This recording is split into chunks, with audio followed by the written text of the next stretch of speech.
जरूर कहना चाहता हूं, जिम्मेदारी से कहता हूं कि मैं कहना नहीं चाहता, मगर मैं कहीं लालची आदमी नहीं हूं और न मैं कोई परिस्थितियां देख के कोई सौदा करता हूं। मैं एक पढ़ा लिखा जिम्मेदार आदमी हूं और ये जो मैंने डिसीजन लिया, ये मेरे दिल दिमाग ने इस बात को कहा कि समाज का हित इसी में है।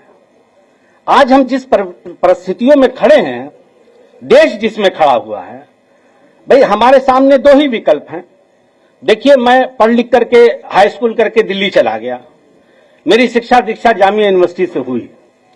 मैं एक पढ़ा लिखा इंसान हूं, I can understand the situation of country. तो मुझे ऐसा लगता है कि आज दो खेमा है। एक खेमा वो है जो इस देश को तोड़ना चाहता है, बांटना चाहता है। मैं बहुत दर्द से इस बात को कहता हूं कि मेरी परवरिश में मेरे 99% दोस्त मेरे हिंदू हैं और मुझसे इतना प्यार करते हैं, बाखुदा मैं कसम खा के कह रहा हूं कि मुझे इतना प्यार करते हैं, इतना प्यार मिलता है उनसे कि मुझे कभी लगा ही नहीं कि हम लोग मजहब के नाम पे भी हमको कोई बांट सकता है क्या। यही हमारी देश की संस्कृति है, इसी में हम पल के बड़े हुए। मेरा दिल रोता है इस बात के लिए, मैं बाय हार्ट इस बात को कह रहा हूं। बहुत दर्द होता है मुझे जब मैं देखता हूं कि आज मजहब के नाम पे क्या हो रहा। मजहब तो आस्था की चीज है। मैं एक बैग लेके गया, अगर इस देश का है, मुझे घमंड से मैं इस बात को कहता हूं कि मेरी जिंदगी पे अगर किसी का एहसान है तो मेरे हिंदू भाइयों का है। हाँ। मैं इस बात को चिल्ला चिल्ला के दुनिया के हर मंच से कहता हूं।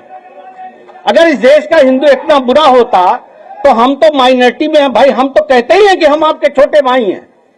कभी हमने ये नहीं कहा कि हम बड़े हैं।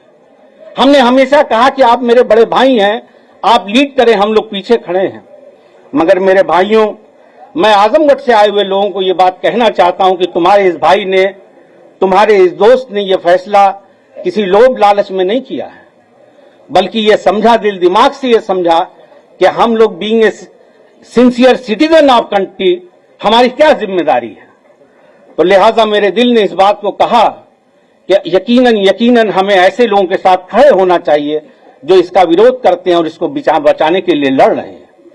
माननीय अध्यक्ष महोदय, मैं दिलो जान से आपके पीडीए के नारे को ताकत देता हूं, उसकी हां में हां मिलाता हूं। इसलिए कि अगर इस देश में कुछ बदलाव हो सकता है तो यही उम्मीद है।